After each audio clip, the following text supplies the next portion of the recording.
Hey listeners, thanks for joining us today. Leah and I are working behind the scenes on a fun project for LinkedIn, and we will be taking a break from recording new episodes this week and next.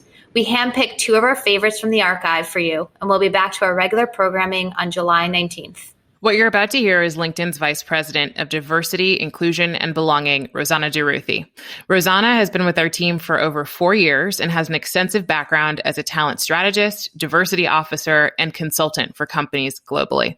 She's become a well-known leader in our industry when it comes to D&I, and she leads from a place of power and truth. In this episode, we're jumping in with Rosanna on the importance of relationship to self, others, and the work that she's doing in diversity, inclusion, and belonging. You'll hear her unique story and learn about the importance of self-acceptance. We'll see you on the other side. In a changing world, how will you adapt? In episode 14, join us in the arena as we chat with Rosanna Durruthy, Global Head of Diversity, Inclusion, and Belonging at LinkedIn.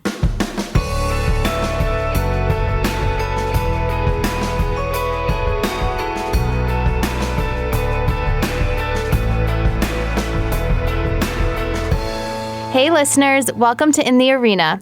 I'm Jackie Goldberg. And I'm Leah Smart. And today we are with Rosanna Durruthy, Global Head of Diversity, Inclusion, and Belonging at LinkedIn. So if you want to give a quick hello. Hi, everyone. It's great to be here and have an opportunity to spend time with you. Yeah, and we are so excited to be sitting down with Rosanna today. What we want to explore in today's conversation is getting to know you and your amazing story through understanding the power of relationships to self, to others, and to work. And we know our listeners are going to benefit from the wisdom that you share and hopefully take something valuable away that they can apply to their lives. And for our listeners, Rosanna has spent the last 20 years of her career in human resources, diversity, and leadership and development. Currently, she's a global head of diversity, inclusion, and belonging at LinkedIn and calls herself a talent alchemist on her LinkedIn profile. There is so much to Rosanna, so much that we can say and introduce her, but I feel like we would be doing a disservice if we took that. So, Rosanna, we would love to hear from you in a few words. Who are you? Gosh, I'm the daughter of an amazing Puerto Rican mom and a Cuban dad. And so, yes, my life is in part the story of immigrants who came to this country to begin an amazing life, a life that they've given me. And I'm that person who wants to make a difference in the world. Well said. I think that line right there, I think sums up so much of what you bring to LinkedIn, you bring into this room, you bring to everyone that you interact with. So thank you so much for being here. Thank you for having me. So what we love to do to kick us off is a few speed dating questions, just fun, quick questions to get to know one another. And then we'll really dive into the interview. Sound good? Awesome. Okay. So first question, Rosanna. Cats or dogs? Dogs. Do you have a pet right now? 2. Yeah. Nala and Harley. Oh. They're 11. Nala is 13 and Harley's 11. And they just make me smile. Oh, I can probably go into a whole conversation about dogs right now, yes. but I'm going to, in the interest of time, let's move forward. All right. And what's a silly childhood memory you have? It's probably going to Adventures in Whitestone, Queens, and riding the go-karts over and over again until I finally ended up concussed because I became such a confident driver in my go-kart rally that I ended up bumping into another car and hitting my head against the steering wheel. Wow. That's something you don't forget. Driven.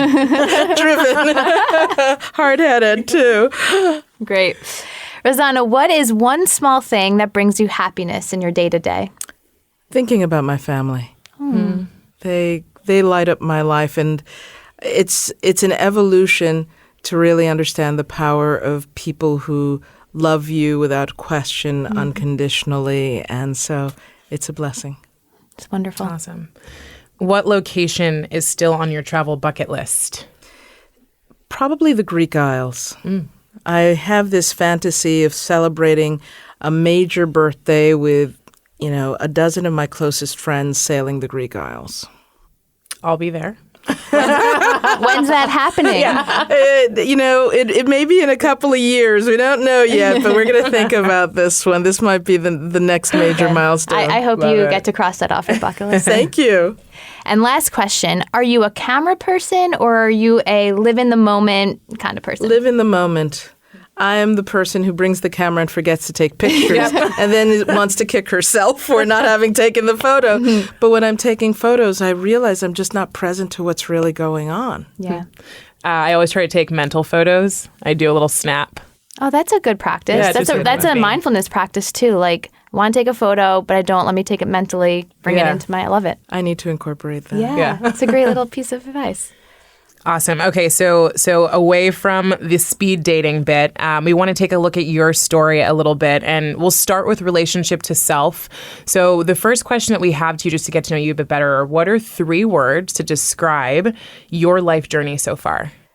Unexpected, spontaneous, and blessed. Wow. Can you share a little bit more about why those 3 words? Sure. When I was much younger, being the daughter of a doctor and a mom who worked with him, my journey began with this idea of a very planned life. My education would be planned, my career would be planned, my life would be planned. And as my life evolved and I matured, became an adult, there were many surprises thrown at me. When my parents separated and divorced, I wasn't able to complete my education, so I wasn't able to, at that time, fulfill on the career I had planned. And in fact, when we fast forward to present day, the career I have was one that didn't exist when I was younger. The family I have was the kind of family that would have not been accepted in society, being a lesbian woman who's married. I never planned on having children, and I have a 25-year-old daughter and an 8-year-old son as a result of that relationship. And so those unexpected and unplanned things have led to the most amazing blessings because I wasn't fixated upon what life was supposed to look like, but recognized through my own evolution and journey that I really didn't know what it might look like, and it's been amazing. I love hearing that things that you didn't even know existed are now a real foundational part of your life. So it's sort of like the idea of possibility everywhere. It really is, even when we think about societal, social kinds of possibilities. I've been having this conversation a lot lately. We've recently celebrated 50 years of Stonewall, and less than 20 years ago, I was on the board of one of the leading litigation impact LGBT organizations, Lambda Legal. And I recall being a part of the board committee working on strategy, and we were asking ourselves questions that were oriented towards how do we create an environment where the possibility of a same-sex couple having a committed relationship that was legally recognized was viable. And at that time, domestic partnership was the definition of a legally recognized relationship. It was immediately in the aftermath of DOMA, the Defense of Marriage Act.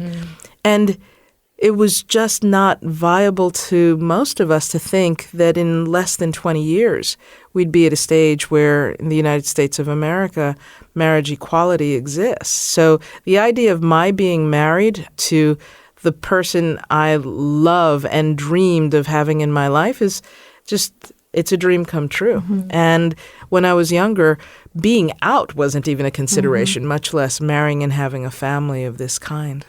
Yeah. And that connection to authenticity, which we talk a lot about here on our podcast and here at LinkedIn, just allowing you to be your authentic self and seeing that. You know, 2 of the words that you said, unexpected and spontaneity, followed by blessed. And I'm wondering, how long did it take you to own that story, to find the blessings in the unexpected and the spontaneity? Was it a one-time thing or just a journey? It's a lifelong journey. It's very much the blessings constantly manifest. And part of it is even the willingness to declare, admit, take the risk to say, this is what I want in life. And early in my career, as an example, I, was not only in the closet at work, I was in the closet in my personal life because I was concerned with the judgments and in particular the judgment of me as an individual and whether I was a good person or a bad person or equipped to do the work that I was supposed to be doing. Would I gain the respect of people or would I alienate people? And so, as I think how we evolve and how we grow and I think about how society impacts us, it's really those steps that we take to be brave that then open the doors for, the unaccepted acceptance, for the unaccepted and powerful acceptance of self at the very start. Because if you don't begin with yourself, it's really impossible for the rest of the world to accept you. Well, I love that you talk about having the willingness to declare what we want. I think people are so afraid of that. And then also the bravery to be more of who we are. And I think all of us, part of the reason we started this podcast was this struggle, right? This ongoing struggle of who am I and how do I embrace all of that so that I can show up as myself every time and feel like I'm truly living in my core. How do you, or what would you tell our listeners about how to start embracing all of who they are? You know, who we are, who I am, is the possibility of love. And for me, that fervent wish for others is to recognize there is no absoluteness in right or wrong. There is just this continuous journey that we experience to get to know ourselves. I think we live with the presumption that we're supposed to know ourselves, and ambiguity or uncertainty is not acceptable. But in reality, our lives are all about ambiguity and uncertainty. And the only way we learn is by being curious enough and demonstrating something that I've come to term through the work that we're engaged in, cultural humility. We've been really fortunate to work with the inclusion group in Durruthy Blackman and to learn this powerful term of cultural humility, which is really about this lifelong journey and commitment to learning and to being curious about others, about their cultures, about their experiences. And in so doing, you begin to learn about yourself, about your own culture, about what brings you joy and what motivates you and what stimulates you and what energizes you. And if you don't have access to that, it's very difficult to understand that in another individual. There's almost a presumption that there's only one way to accomplish that, and yet there are so many different ways. And what makes cultural humility so hard for us? You know, you mentioned uncertainty, and I mean, so many of us, me included, have a controlling nature, right? And there are things that we feel like if we are controlling what is there, that's actually better than just letting go. But what would you say? I know there's a lot of difficulties around it, but what would you say one of the most challenging aspects? I think sometimes we believe that accepting someone else's difference in some way compromises or makes us less valued or less important. I believe the world is a large and generous place where we all get to fit and we all get to belong. And our differences don't take away from us, they add to us. So we grow from other people's differences. We grow from new experiences. We grow from our own ability to deal with the unexpected and to have resilience, to have acceptance for not knowing all the time. And certainly curiosity is a positive thing if we're willing to accept without judging the curiosity. I mean, some people get fixated on taking information in and then determining is it true or false. Well, some of it may be true, some of it may be false, but what's possible in the information you have and how does it empower you and how does it empower others? I'm of the belief that anything that disempowers you probably isn't true. Anything that diminishes you probably isn't true.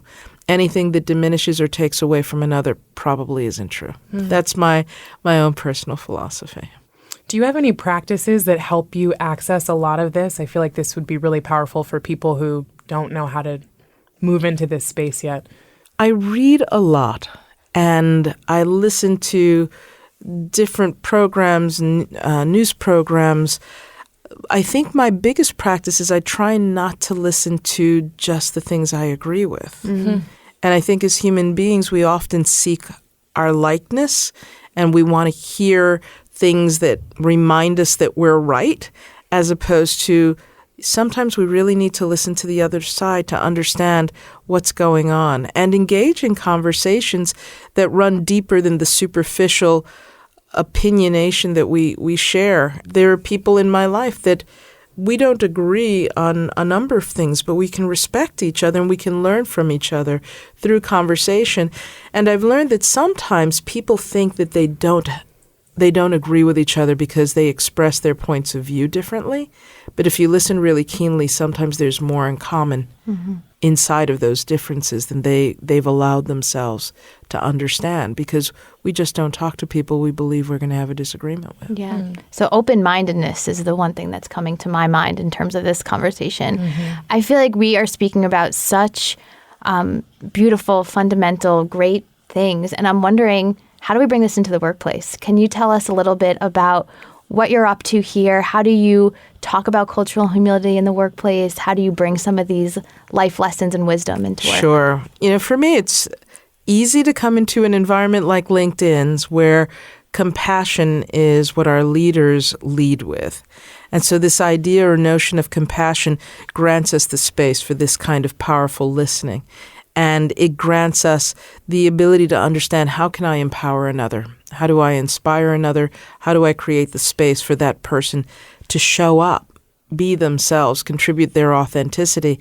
And my work here is oriented around, I think, 3 core elements of what we do. One is the ability to find great talent, recognizing that the universe yields amazing talent, but opportunity isn't democratically distributed. And so great talent exists everywhere, and it's up to us to be able to discover where that talent is and provide opportunity for that talent to come into organizations like ours and thrive. Second is, when you have great talent in your midst, how do you create an environment for everyone to belong? And the power of that is, belonging is something that we create for another. It's a listening that we grant. It's a support that we grant that allows people to feel trust and psychological safety and a sense of power in being themselves. And that power of self-expression is something that's, for me, magical. And I think with another person, it's actually the alchemy. And then the last thing that I create is the ability for us to look at not just our own workforce, but to look at how, in engaging in our relationships outside of LinkedIn, we can create the kind of culture where all talent thrives, where diverse talent feels it can belong, where people who are different — so when I say diverse right now, I'm meaning people who are different from whatever that norm might be, wherever it might be, whether it's in the United States or it's in India or it's in China, that those individuals too can have a space to create economic opportunity, that those individuals too have a space to contribute to society and be accepted. Wow. One of the things that you mentioned that sort of caught me was talking about belonging, and that it's an opportunity we create in another. Where do you see that created? How do you see that created? And whose responsibility is it, right? With diversity, people, like you said, think about those who are different. So how do we bring that in for everyone to actually create belonging for each other? Belonging exists in the big and small things that we do often. I believe we all have a responsibility to create it for each other. Certainly, when we come into our teams, the power of team is that we all contribute.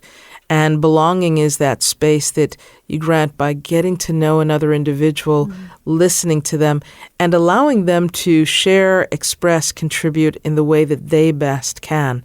And that's a challenge for any individual who is taught how the world should be and how we should think about things and how we're supposed to do things. It's usually a lot of how things should, could, would be, as opposed to how they are.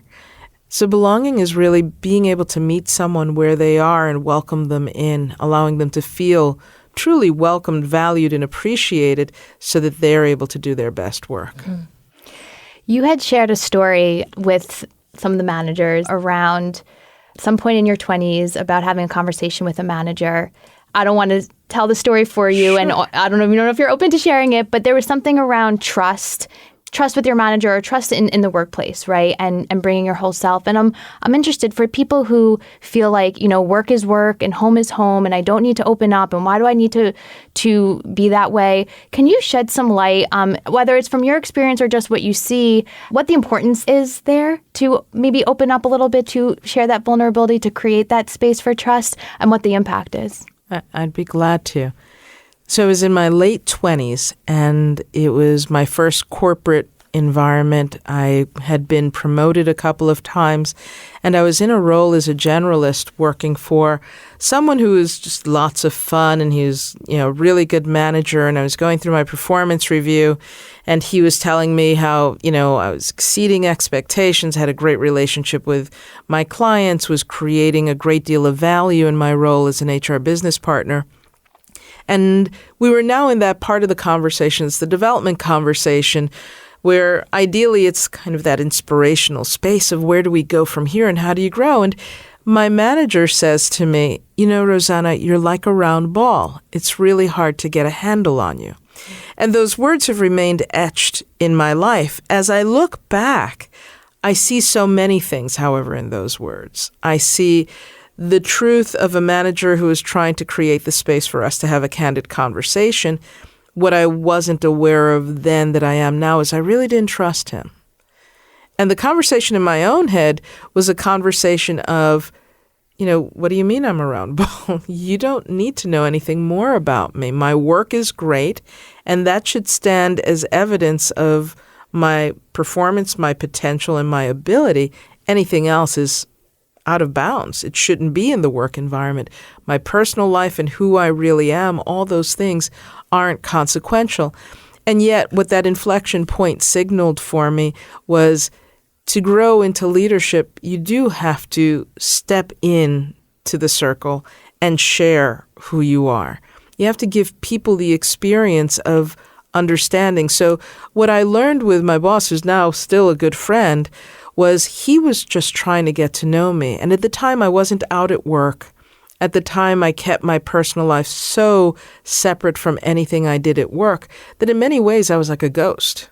I was just the professional, but where's the person? Bob didn't know what I really cared about. He didn't know what motivated me. He didn't know what my dreams were. He only knew that I was this, talented, emerging leader.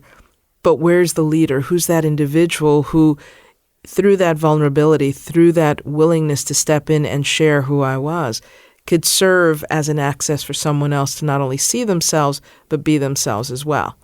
And so I can look back many years later and see it was really a clarion call for the importance of a leader stepping in, being themselves, and granting another person the space to be themselves as well. Yeah, it's like every time you're authentic, you give others permission to then be authentic also. Precisely. Yeah. I'm curious, I don't know if this will be your answer, it will be this manager, but when you look back at your life or today, what has been one of the most impactful relationships for you, whether at work or outside of work? Gosh, there have been so many. And I think that's perhaps the biggest tale. The most impactful relationship for me, like many others, probably has been the relationship with my mom. I can see all of the times when my mother told me, you can do this. You can do anything. You are so talented, you can't even imagine. And early on, she granted me the freedom to have dreams about what I wanted to be and the kind of career I wanted to have.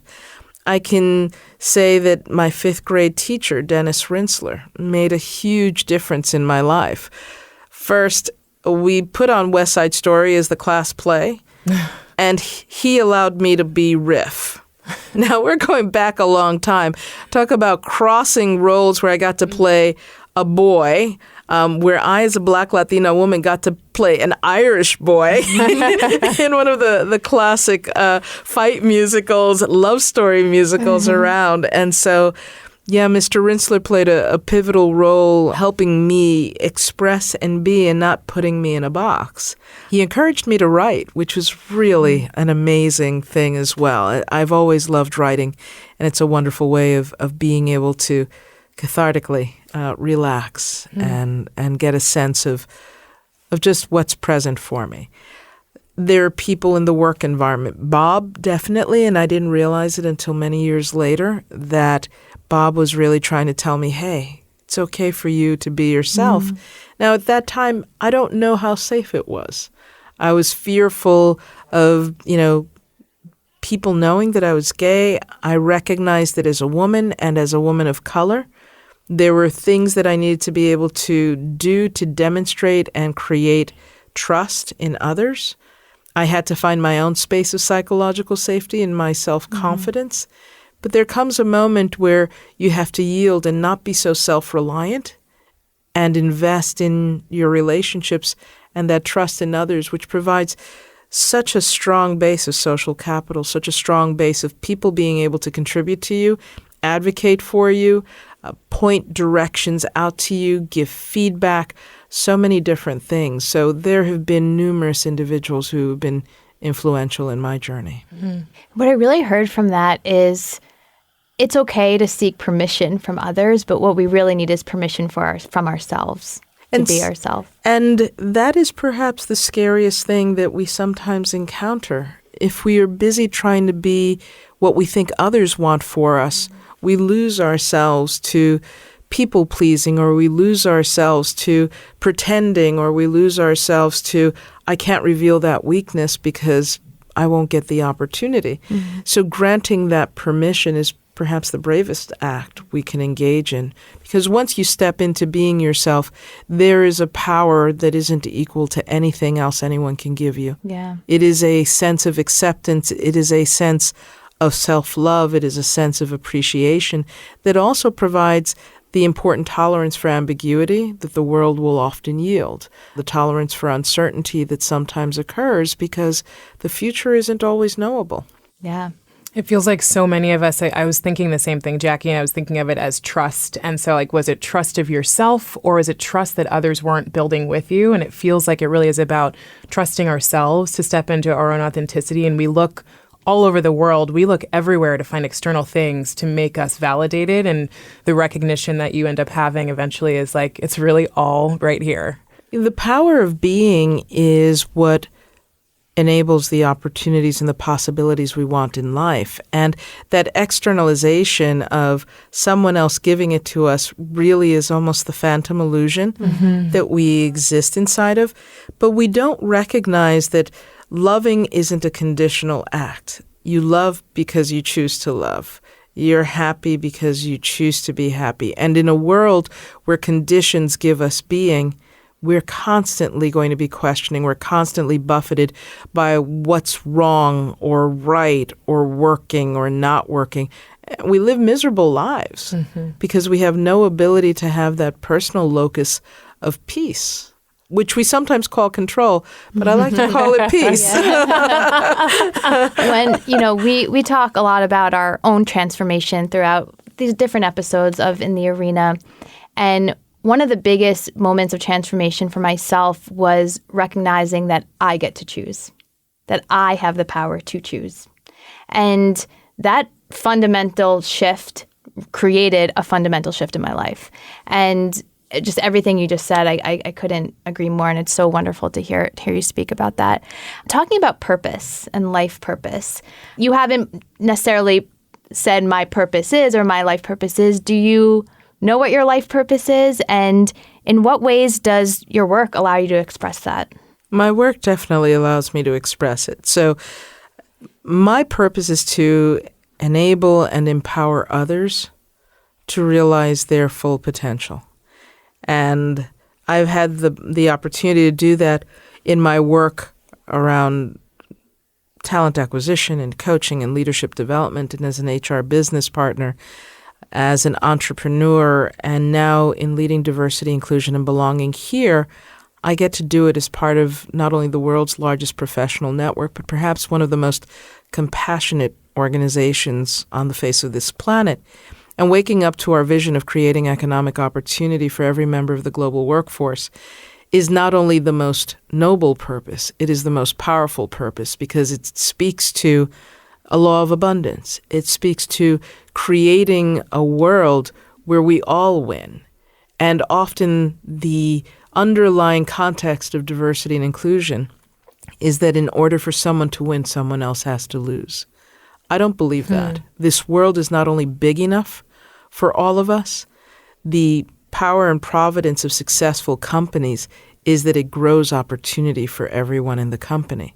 And I really love that we are at the forefront of not only providing those opportunities and sharing those opportunities through the networks, providing the knowledge to build skills to access those opportunities, our own awareness and recognition that it means that it's not just what we do on the platform, but what are the things we're doing to really help people who don't have access to opportunities be a part of the future. And so the work we're doing around closing the network gap, our work around certainly the economic graph, our constant creation of new intelligence around what people need to be successful and what companies can do to find the best talent and what we can do to ensure greater access to those opportunities for diverse talent is really a dream come true.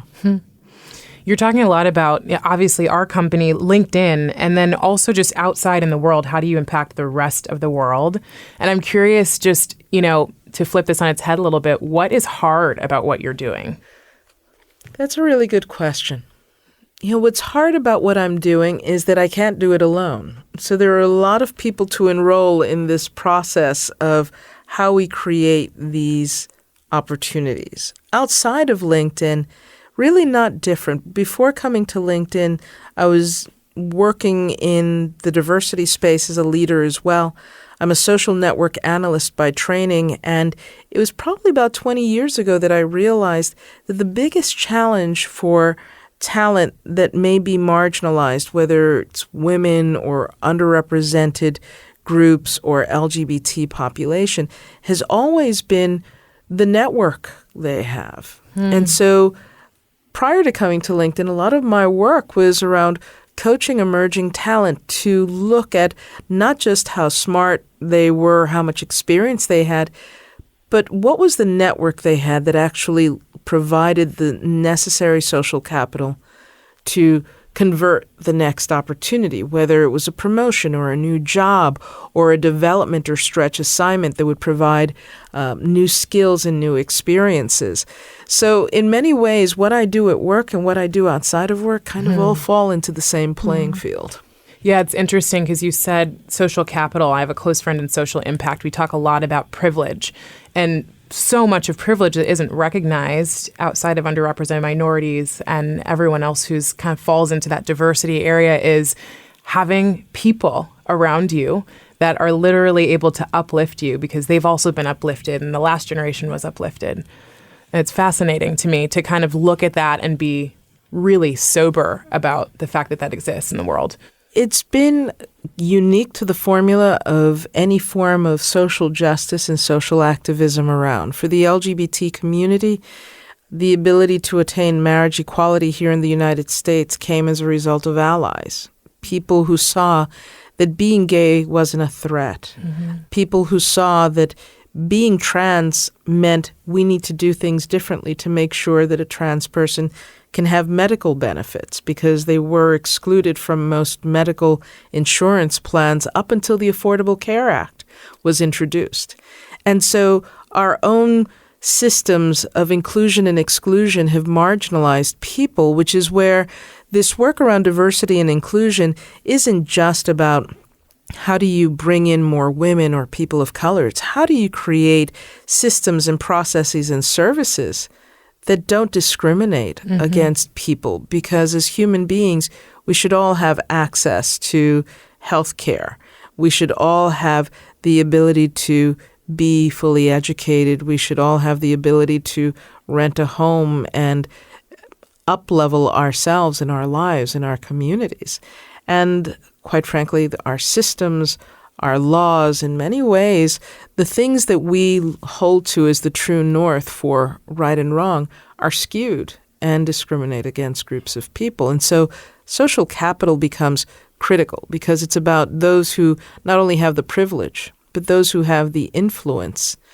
When they see the power to create opportunity, they enable, they open the doors, they're willing to right the systemic wrongs so that we're individuals who come from the disabled community or people who are underrepresented because they're Black or Latino or from other communities that aren't regarded as having the same privileges or same capabilities actually get recognized for having the full potential to contribute as well. So much of what we spoke about today is relationships and the power of relationships. Why do you think we all need each other? at the most basic level, what are you wanting people to know about the value of relationships? None of us can do it alone. And I think the false premise is that our individuality can surmount anything. I think it's very true that we have to create self-motivation and we have to recognize the power of self before we can grant to others. But I think as human beings, an important part of how we fulfill our talents is how we create the gift of contributing to others and how we accept the gift of others contributing to us. And that, in essence, becomes the alchemy of possibility. We create not from sameness, we create from our differences. And when our differences come together, it creates a new possibility that we all can be a part of that's not possible for just the one. I mean, this has been incredible. We're going to start to kind of wrap up as much as I don't want to. And what I wanted to pull back to is at the beginning, you asked our listeners, how do they adapt in a changing world? And what you told us before this was that this is actually an acronym. So we would love for you to share that and tell us, what is it and how can people apply it in their lives? ADAPT is an acronym that I developed when I had my consulting practice because I recognize that as human beings, we struggle. And often our struggle is a struggle of how do I get ahead? How do I develop new skills? How do I create that next opportunity for myself or my community? The acronym ADAPT represents awareness of self and others, because diversity begins in that journey of knowing thyself in order to know others, to see what those differences are, to appreciate those differences, and to respect those differences. The D in ADAPT is determining what matters most. And sometimes we place things over relationships, and we transact in our day-to-day lives with other people. Determining what matters most is about what are you really given to, what is it that is important to you, and how do you maintain the integrity around that? If relationships and the people you care about are important, what do you do to honor those relationships every day? The second A in ADAPT is acknowledging reality. If we live our lives in shoulda, woulda, couldas, we find that we don't experience being present. We don't have the ability to appreciate what is and what's so. And reality can be really powerful for how you create the next step in your life to take action. The P is planning for accountability. And it's really important. We can create plans, but if we're not accountable for the plans we create, it's good likelihood we will do nothing. And the T is trusting self and trusting others. It's not sufficient to trust oneself. And if we put people continuously in the position of having to earn trust with us, we'll lead very lonely lives. Trust is something that we give freely. And it's not to say that we don't have the right to take it back, but when we don't give trust, we limit our own potential, we limit our own abilities, and we fail to see the abilities of others to realize their greatness. So to our listeners, in a changing world, how do you adapt? Using Rosanna's brilliant acronym there. Thank you so much for sharing. Rosanna, it has been an absolute pleasure having you on this podcast. Incredible. Yeah. Thank you for all the wisdom that you shared today. It means the world to Leah and I, to our listeners. Thank you for everything. To our listeners, thanks for joining us on this journey. If you are craving more of In the Arena, you can find us on iTunes, Spotify, or your podcast app. Thanks, everyone. Have a great day. Thank you. Thank you both.